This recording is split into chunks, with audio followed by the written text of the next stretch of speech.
the NLC is saying it's 30,000. Last night, governors had a meeting and agreed on 22,500.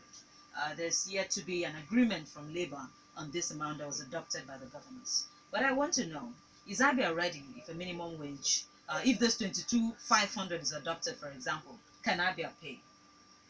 Well, I've seen a lot of governors, in the paper say, look, whatever Labour agrees, they are willing to go ahead.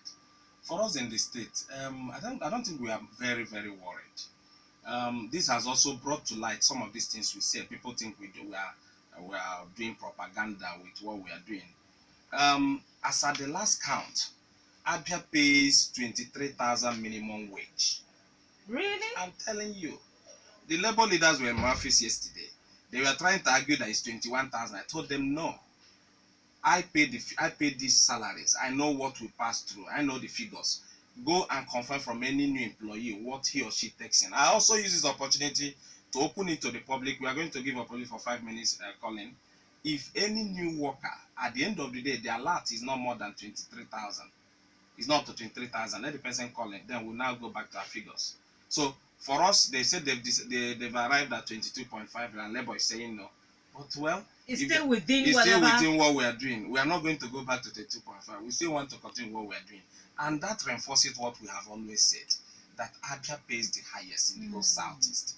And of course, that basic economics tells you that opportunity cost for all these things we put in our mouth is what you should have used in other areas. And this figure started since 2011.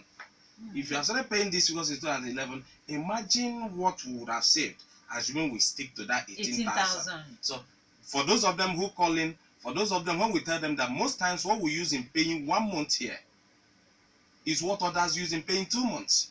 I gave that instances, but the people don't want just appreciate the situation we are in. We are not complaining. We are not reducing salary. We are not sacking anybody. It's just for people to appreciate the government of and understand yes, what the is government of Dr. Kezi Bazo. We saw this when we came in. Well, it's not as if we were unaware of it. We knew we could have as well gone back to 18, but we said, okay, let's continue. This is also not forgetting the fact that our sister states did something different. Before, when Elechi was living in Ebonyi, he increased his salary with about 40%. When Dave came in, he reduced it and has not improved on it. So when I tell you that what we pay here is 2 times what they earn there, it is true. In Imo, that had similar figure with us, our brother came down to about 70%. That one is not disputable. So to a large extent, our government have been able to walk down, tightrope to still pay these salaries and still deliver infrastructure. We've been on our toes managing this situation. So we're only hoping that other states will not join us. But for us, it has no implication on us. Wow. Okay.